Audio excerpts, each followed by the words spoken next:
V D Satheesan കേരളത്തിലെ മുഖ്യമന്ത്രിയായി അധികാരമേറ്റു. വി ഡി സതീശന് കേരളത്തിലെ 13ാമത്തെ മുഖ്യമന്ത്രിയാണ്. എന്ന് പറഞ്ഞാൽ 13 ഒരു ലക്കി നമ്പർ അല്ല, അതൊരു അൺലക്കി നമ്പറാണ്. കേരള ഹൈക്കോടതിയിൽ പോലും 13ാമതൊരു മുറിയില്ല. 12 കഴിഞ്ഞാൽ 12A ആണ്. പാശ്ചാത്യ രാജ്യങ്ങളിൽ പല ഹോട്ടലുകളിലും 12 കഴിഞ്ഞാൽ 12A ആണ്. ഭാഗ്യവശാലോ നിർഭാഗ്യവശാലോ സതീശന് 13ാമത്തെ മുഖ്യമന്ത്രിയായിട്ടാണ് അധികാരമേറ്റെടുത്തിരിക്കുന്നത്. പക്ഷേ ചില ആളുകളെ സംബന്ധിച്ചിടത്തോളം 13 വളരെ അപൂർവം ആളുകൾ, അവർക്ക് 13 ഭാഗ്യ നമ്പറായിട്ട് മാറാറുമുണ്ട്. എന്തായാലും ശരി, സതീശൻ നേരിടുന്ന ചില വെല്ലുവിളികൾ, ഒരു 4-5 വെല്ലുവിളികൾ സതീശൻ നേരിടുന്നുണ്ട്. അതിനെക്കുറിച്ച് മാത്രം പറയാനാണ് ഞാൻ ഈ വീഡിയോ ചെയ്യുന്നത്. അതിൽ നമ്പർ 1, സതീശന് അധികാരമേറിയത് വർഗീയതയ്ക്കെതിരെ യുദ്ധം ചെയ്തുകൊണ്ടാണ്. ഒരു മതനിരപേക്ഷ സമൂഹമായി കേരളത്തെ മാറ്റാനുള്ള ഒരു ചുമതലയാണ് വി ഡി സതീശൻ ഏറ്റെടുത്തിരിക്കുന്നത്. അത് അദ്ദേഹത്തിന് ക്ഷിപ്രസാധ്യമാണോ? അതാണ് ആദ്യത്തെ ചോദ്യം. വർഗീയതയ്ക്കെതിരെ ഏതളവ് വരെ വി ഡി സതീശന് യുദ്ധം ചെയ്യാൻ കഴിയും? കാരണം അദ്ദേഹത്തിൻ്റെ മന്ത്രിസഭയിൽ മുസ്ലിം ലീഗുണ്ട്, അദ്ദേഹത്തിന് ജമാഅത്തെ ഇസ്ലാമി പിന്തുണയ്ക്കുന്നുണ്ട്. അവർക്കൊക്കെ അവരുടേതായ താല്പര്യങ്ങളുണ്ട്. മതേതരത്വം നിലനിർത്താനല്ല ലീഗ് സതീശനെ പിന്തുണയ്ക്കുന്നത്. ജമാഅത്തെ ഇസ്ലാമിയുടെ ലക്ഷ്യവും മതേതരത്വമൊന്നുമല്ല. അതൊക്കെ എല്ലാവർക്കും പകലുപോലെ അറിയാവുന്നൊരു കാര്യമാണ്. അപ്പോൾ ന്യൂനപക്ഷ വർഗീയതയും ഭൂരിപക്ഷ വർഗീയതയും ഒരുപോലെ എതിർത്ത് ഫലപ്രദമായി മുഖ്യമന്ത്രി എന്ന നിലയിൽ എത്ര ദൂരം വി ഡി സതീശന് പോകാൻ കഴിയും എന്നുള്ളതാണ് ആദ്യത്തെ പ്രശ്നം. മന്ത്രിമാരുടെ പേഴ്സണൽ സ്റ്റാഫ്, മന്ത്രിമാർ നടത്താൻ പോകുന്ന അഴിമതിയെ, അവരുടെ സ്വജനപക്ഷപാതം, ഇതെല്ലാം കേരള പൊതുസമൂഹത്തിൽ ചർച്ചയാവും. ഏറ്റവും പ്രധാനപ്പെട്ട ചർച്ചയാകുന്നത് ചില വകുപ്പുകളിൽ മന്ത്രിമാർ നടത്തുന്ന മതാടിസ്ഥാനത്തിലുള്ള സ്ഥലം മാറ്റങ്ങളായിരിക്കും. ഇന്നലെ വരെ മതാടിസ്ഥാനത്തിൽ സ്ഥലം മാറ്റം നടത്തിയാൽ ഇടതുപക്ഷത്ത് അല്ലെങ്കിൽ പ്രതിപക്ഷത്തിരിക്കുന്ന ആളുകൾ ആരും ചോദിക്കുമായിരുന്നില്ല. കാരണം അവർ മതവികാരം വ്രണപ്പെടും എന്നുള്ളതുകൊണ്ട് ചോദിക്കില്ല. പക്ഷേ 3 MLA ബി ജെ പിയുടെ ഉണ്ട് അവിടെ. അവരുടെ ചോദ്യത്തിന് മറുപടി പറഞ്ഞേ പറ്റുള്ളൂ.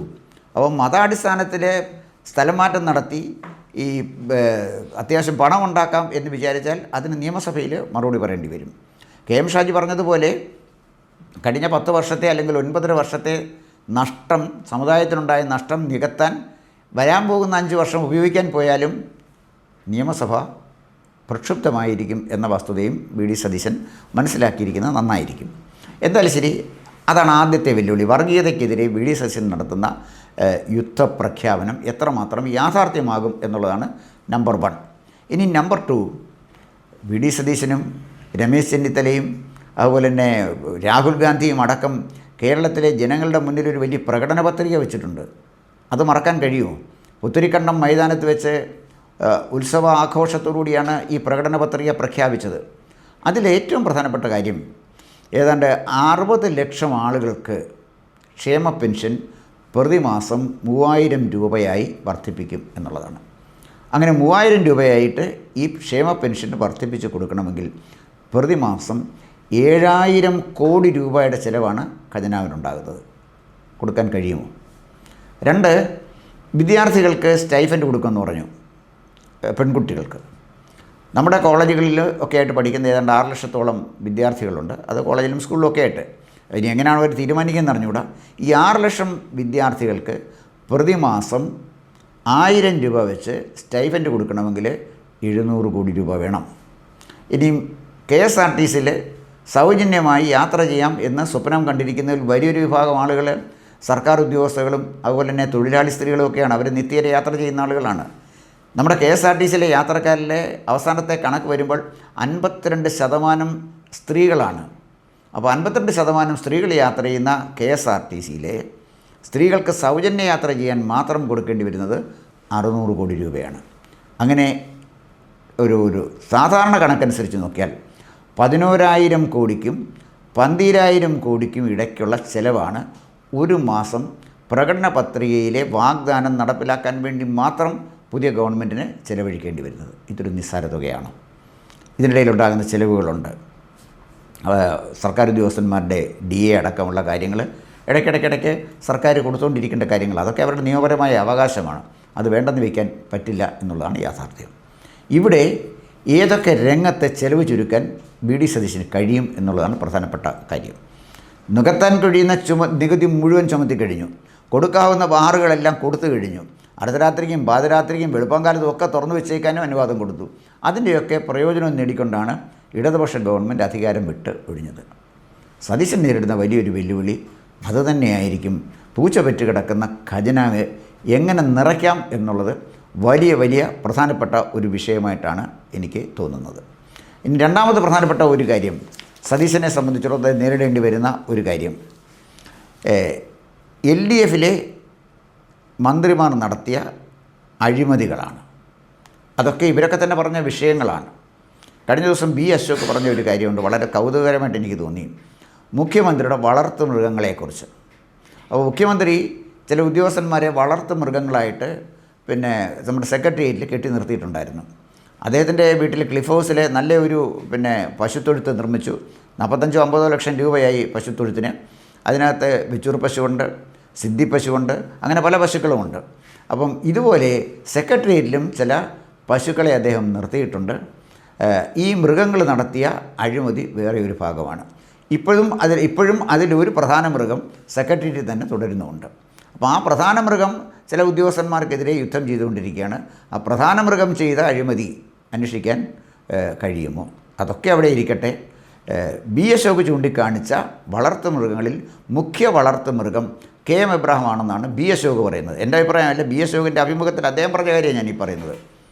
ഈ KM എബ്രഹാം നടത്തിയ സ്വജനപക്ഷപാതത്തെക്കുറിച്ച് B. അശോക് പറയുന്നു, അഴിമതിയെക്കുറിച്ച് അശോക് പറയുന്നു. ആ പണം LDFിൻ്റെ പരസ്യത്തിനായി പിണറായി വിജയൻ്റെ ആഗ്രഹം, എൻ്റെ മുഖം എൻ്റെ ഫുൾ ഫിഗർ, അതിനായിട്ട് ചെലവഴിച്ചത് 100-500 കോടി രൂപയാണെന്നാണ് B. അശോക് പറഞ്ഞത്. അദ്ദേഹം സെക്രട്ടറിയിലെ ഉന്നതനായ ഒരു IAS ഓഫീസറാണ്. അദ്ദേഹം അങ്ങനെ നിരുത്തരവാദപരമായി ഒരു കാര്യം പറയുന്ന ഒരാളല്ല. അപ്പം അദ്ദേഹം പറയുന്നത് സെക്രട്ടേറിയറ്റിലിരിക്കുന്ന പിണറായി വിജയൻ്റെ വളർത്തു മൃഗങ്ങളിൽ ഏറ്റവും പ്രധാന വളർത്തുമൃഗം KM എബ്രഹാമാണ് എന്നുള്ളതാണ്. അപ്പോൾ KM എബ്രഹാം കിഫ്ബിയിലൂടെ നടത്തിയ അഴിമതി, ധൂർത്ത്, സ്വജനപക്ഷപാതം, അതിനെക്കുറിച്ച് അന്വേഷിക്കാൻ VD സതീശന് പറ്റുമോ? അതാണ് പ്രശ്നം. അതിന് VD സതീശൻ മുന്നോട്ട് പോയാൽ മലയാള മനോരമ വെറുതെ വിടുമോ? പിറ്റേ ദിവസം മനോരമ കളത്തിലിറങ്ങില്ലേ? ചെറിയ കാര്യമാണോ? ഈ ഗവൺമെൻറ്റിനെ താങ്ങി നിർത്തുന്നത് മനോരമയാണെന്നല്ലേ അവരവകാശപ്പെടുന്നത്. അവർക്ക് ഇതിനകത്ത് യാതൊരു റോളുമില്ല. മനോരമ വായിച്ച് വിശ്വസിച്ച് ആരും ഈ ഗവൺമെൻറ് വോട്ടും ചെയ്തിട്ടില്ല. ഗവൺമെൻറ്റിനെ ഈ പരുവത്തിൽ എത്തിച്ചതിൽ ഏറ്റവും വലിയ കാര്യം, ഏറ്റവും പ്രധാനപ്പെട്ട പങ്ക് വഹിച്ചത് കേരളത്തിലെ സോഷ്യൽ മീഡിയയാണ്. അവരാണ് ഓരോ അഴിമതികളെ കൃത്യം സമയത്ത് ജനങ്ങളിലേക്ക് എത്തിച്ചത്. അവർക്ക് പരസ്യത്തിൻ്റെ ആവശ്യമില്ലായിരുന്നു. അവർക്ക് ജാതിമത മേധാവികളുടെ പിന്തുണയുടെ ആവശ്യമില്ലായിരുന്നു. പല സെക്ടറിൽപ്പെട്ട, പല വിശ്വാസമുള്ള, പല ജാതിമതങ്ങളിൽപ്പെട്ട സോഷ്യൽ മീഡിയയുടെ നടത്തിപ്പുകാർ നടത്തിയ വളരെ വ്യാപകമായ പ്രചരണമാണ് ഇടതുപക്ഷത്തിന് നേരിടേണ്ടി വന്ന ഏറ്റവും വലിയ പ്രതിസന്ധി സൃഷ്ടിച്ചത്. അതിനെ മറികടക്കാൻ കണ്ണൂരിൽ നിന്നിറങ്ങിയ ക്യാപ്സൂളുകൾക്ക് ഒട്ടും കഴിഞ്ഞുമില്ല. ക്യാപ്സൂൾ കഴിച്ച് ഛർദ്ദിച്ച് സഖാക്കളെ കിടപ്പിലായി എന്നുള്ളതല്ലാതെ പ്രത്യേകിച്ച് പൊതുസമൂഹത്തിൽ അതിനൊരു മാറ്റം ഉണ്ടാക്കാൻ കഴിഞ്ഞില്ല എന്നുള്ളതാണ്. ഇത് വളരെ പ്രധാനപ്പെട്ട ഒരു കാര്യമാണ്. അടുത്ത വലിയൊരു വെല്ലുവിളി അദ്ദേഹം നേരിടേണ്ടി വരുന്നത് നമ്മുടെ ക്രമസമാധാന നിലയാണ്. അതൊരു നിസ്സാര കാര്യമല്ല. കേരളത്തിലെ, ഇന്ത്യയിലെ ഏറ്റവും ബെസ്റ്റ് പോലീസ് ഫോഴ്സ് കേരളത്തിലുള്ളതാണ്. അഴിമതിയുടെ കറ പുരളാത്ത ധാരാളം പോലീസ് ഉദ്യോഗസ്ഥന്മാർ നമ്മുടെ പോലീസ് സേനയിലുണ്ട്. അതുപോലെ തന്നെ കേസ് അന്വേഷണത്തിൻ്റെ കാര്യത്തിൽ വളരെ ശുഷ്കാന്തിയുള്ള അതിസമർത്ഥരായ ഉദ്യോഗസ്ഥന്മാരുള്ള സേനയാണ് നമ്മുടെ പോലീസ് സേന. പക്ഷേ കഴിഞ്ഞ 10 വർഷമായി നമ്മുടെ പോലീസ് സേനയെ വന്ധ്യംകരിച്ചിരിക്കുകയായിരുന്നു. അഴിമതി കാണിക്കാത്ത, സ്വജനപക്ഷപാതം കാണിക്കാത്ത, ബ്രാഞ്ച് സെക്രട്ടറിയും ലോക്കൽ സെക്രട്ടറിയും കൊടുക്കുന്ന ഉത്തരവ് അനുസരിക്കാത്ത ഒരാൾക്കും പോലീസിലെ പ്രധാനപ്പെട്ട ഒരു സ്ഥാനത്തിരിക്കാൻ കഴിയുമായിരുന്നില്ല. സൂപ്രണ്ട് ഓഫ് പോലീസിനോട് പോലും കൃത്യമായി ഏരിയ സെക്രട്ടറിയും ജില്ലാ സെക്രട്ടറിയൊക്കെ വിളിച്ച് ഉത്തരവുകളാണ് കൊടുക്കുന്നത്. പോലീസ് സ്റ്റേഷൻ ഭരിച്ചുകൊണ്ടിരുന്നത് ഏരിയ സെക്രട്ടറിയും ലോക്കൽ സെക്രട്ടറിയുമായിരുന്നു. അവരിൽ നിന്ന് നേരിട്ട് ഉത്തരവ് സ്വീകരിക്കേണ്ട ഗതികേടിലായിരുന്നു ആത്മാഭിമാനമുള്ള പോലീസുകാരൊക്കെ മറ്റ് പല വകുപ്പുകളിലേക്ക് പോയി. ചിലരെ ഈ സർവീസ് തന്നെ വിട്ടുപോയിട്ടുണ്ട്, പോലീസ് സർവീസ് തന്നെ വിട്ടുപോയിട്ടുണ്ട്. 10 വർഷം കഴിഞ്ഞപ്പോൾ നമ്മുടെ പോലീസ് സേനയുടെ ആത്മവീര്യം പരിപൂർണമായി തകർന്ന് തരിപ്പണമായി എന്നുള്ളതാണ് മറ്റൊരു കാര്യം. ഇനിയും മറ്റൊരു വെല്ലുവിളി അദ്ദേഹം നേരിടുന്നുണ്ട്. ഇതുവരെ 10 കൊല്ലമായി DYFIക്കാർ സമരം ചെയ്തിട്ട്, കമ്മ്യൂണിസ്റ്റുകാർ സമരം ചെയ്തിട്ട് പൊതുമുതൽ നശിപ്പിക്കുന്നതിൻ്റെ ഒരു സുഖം DYFIക്കാർ അറിഞ്ഞിട്ട് 10 വർഷമായി. ഇനിയും അവർ രംഗത്തേക്ക് ഇറങ്ങും. ഈ സമരങ്ങളെ എങ്ങനെ VD സതീശൻ നേരിടും എന്നുള്ളത് മറ്റൊരു പ്രധാനപ്പെട്ട കാര്യമാണ്. പിന്നെ ഏക പ്രതീക്ഷ അദ്ദേഹത്തിന് നൽകുന്നത് വിവസ്ത്രനായി നിൽക്കുന്ന ഒരു പ്രതിപക്ഷ നേതാവാണ്. കാരണം കേരളം കണ്ട ഏറ്റവും ദുർബലനായ പ്രതിപക്ഷ നേതാവിനെയാണ് ചരിത്രം വി ഡി സതീശന് സമ്മാനിച്ചിരിക്കുന്നത്. രമേശ് ചെന്നിത്തലയും വി ഡി സതീശൻ തന്നെയും അതുപോലെ തന്നെ ഉമ്മൻചാണ്ടിയും ഒക്കെ അത്യാവശ്യം വി എസ് അച്യുതാനന്ദൻ, അതാണ് ഏറ്റവും നല്ല പ്രതിപക്ഷ നേതാവ് അദ്ദേഹമായിരുന്നു. അവരൊക്കെ അത്യാവശ്യം പ്രതിപക്ഷ നേതാക്കന്മാരൊക്കെ ആയിട്ട് പിന്നെ നന്നായിട്ട് തിളങ്ങിയെങ്കിലും അക്കാര്യത്തിൽ എടുത്തു പറയേണ്ടത് ഒന്ന് വി എസ് അച്യുതാനന്ദനും മറ്റൊന്ന് രമേശ് ചെന്നിത്തലയുമായിരുന്നു. വി ഡി സതീശന് മോശമാണെന്ന് എനിക്ക് അഭിപ്രായമില്ല. പക്ഷേ പ്രതിപക്ഷ നേതാവ് എന്നുള്ള നിലയിൽ കുറച്ചുകൂടെ ഗവൺമെൻറ്റിനെ പ്രതിക്കൂട്ടിൽ നിർത്താൻ കഴിഞ്ഞത് രമേശ് ചെന്നിത്തലയ്ക്ക് തന്നെയാണ്. സ്പ്രിംഗ്ലർ ഇടപാടായാലും ശരി, പിന്നെ അതുപോലെ തന്നെ മറ്റ് പ്രൈസ് വാട്ടർ ഹൗസ് കൂപ്പേഴ്സിൻ്റെ കാര്യത്തിലൊക്കെ ആയാലും ശരി, ഒരുപാട് കാര്യങ്ങൾ മാസപ്പടിയുടെ കാര്യത്തിലൊക്കെ ഉണ്ടായ കാര്യങ്ങളുണ്ട്. അപ്പോൾ ഇവിടെ പ്രതിപക്ഷ നേതാവിന് ശബ്ദിക്കാൻ കഴിയാത്ത വിധത്തിൽ അദ്ദേഹത്തിൻ്റെ നാവ് ബന്ധിക്കപ്പെട്ടിരിക്കുന്നൊരു പ്രതിപക്ഷ നേതാവിനെയാണ് ചരിത്രം വി ഡി സതീശന് സമ്മാനിച്ചിരിക്കുന്നത്. അപ്പോൾ പ്രതിപക്ഷ നേതാവ് മുഖ്യമന്ത്രിക്ക് നേരെ ഒരു വിരൽ ചൂണ്ടുമ്പോൾ ബാക്കി വിരലുകളൊക്കെ അദ്ദേഹത്തിൻ്റെ നെഞ്ചിന് നേരെ ചൂണ്ടുന്ന ഒരു ദുര്യോഗമാണ് പ്രതിപക്ഷത്തിനുണ്ടായിരിക്കുന്നത്, CPM-നുണ്ടായിരിക്കുന്നത്. ഈ സ്ഥിതിയെ എങ്ങനെ ഫലപ്രദമായി ഒരു നല്ല ഗവൺമെൻറ്റിനെ നടത്തിക്കൊണ്ടുപോകാനായി ഉപയോഗിക്കാൻ കഴിയും എന്നുള്ളത് വി ഡി സതീശനിലെ രാഷ്ട്രീയക്കാരനെ അല്ല, വി ഡി സതീശനിലെ ഭരണാധികാരി ആശ്രയിച്ചിരിക്കുന്ന ഒരു കാര്യമാണ്. അദ്ദേഹം പ്രതിപക്ഷ നേതാവായിരുന്നു, മന്ത്രിയായിട്ടില്ല, നേരിട്ട് മുഖ്യമന്ത്രിയാണ്. കേരളത്തിലെ മുഖ്യമന്ത്രിക്ക് ഏത് സംസ്ഥാനത്തെ മുഖ്യമന്ത്രിക്കായാലും വളരെ വിശാലമായ അധികാരങ്ങളാണുള്ളത്. ഒരു കൂട്ടുകക്ഷി മന്ത്രിസഭയിൽ ഉദ്യോഗസ്ഥന്മാരുടെ ഘടകകക്ഷി മന്ത്രിമാരുടെ ഒക്കെ അഴിമതികൾ തടയാനും ഒപ്പം പ്രതിപക്ഷത്തെ പ്രതിരോധത്തിലാക്കുവാനും കഴിയത്തക്ക വിധത്തിൽ അദ്ദേഹത്തിന് മുന്നോട്ട് പോകേണ്ടി വരും. അതിനനുഗുണമായൊരു സാഹചര്യം പ്രതിപക്ഷം തന്നെ അദ്ദേഹത്തിന് നൽകിയിട്ടുണ്ട്. ഈ സുവർണാവസരം ഒരു മുഖ്യമന്ത്രിക്കും കിട്ടിയിട്ടില്ല. ഇത്രയും ദുർബലനായൊരു പ്രതിപക്ഷ നേതാവുമായി ഒരു മുഖ്യമന്ത്രി അധികാരത്തിലെത്തുന്ന കേരളത്തിലെ ആദ്യത്തെ ഗവൺമെൻറ് വി ഡി സതീശൻ്റെ ഗവൺമെൻറ്റാണ്. അപ്പോൾ ഈ ദുർബലനായ പ്രതിപക്ഷ നേതാവിനെ എങ്ങനെ ശക്തനായ മുഖ്യമന്ത്രി കൈകാര്യം ചെയ്യും, കഴിഞ്ഞ കാലങ്ങളിലൊക്കെ അദ്ദേഹത്തിൻ്റെ ചെയ്തികളെ എങ്ങനെ പുറത്തു കൊണ്ടുവരാൻ കഴിയും, ആ ചെയ്തികളെ എങ്ങനെ ജനങ്ങളുടെ മുന്നിൽ തുറന്നു കാട്ടാൻ കഴിയും എന്നുള്ളതും വി ഡി സതീശൻ നേരിടുന്ന പ്രധാനപ്പെട്ട വെല്ലുവിളിയാണ്. അതിന് അദ്ദേഹത്തിന് ആർജവം ഉണ്ടാകുമോ? അതാണ് ചരിത്രം കാത്തിരിക്കുന്നത്. കൂടുതൽ വാർത്തകളും വിശേഷങ്ങളും നേരിട്ട് ലഭിക്കാൻ ജനങ്ങളിൽ നിന്ന് ജനങ്ങളിലേക്ക് ജനഭൂമി ന്യൂസ് സബ്സ്ക്രൈബ് ചെയ്യൂ. ബെൽ ബട്ടൺ അമർത്താനും മറക്കരുത്.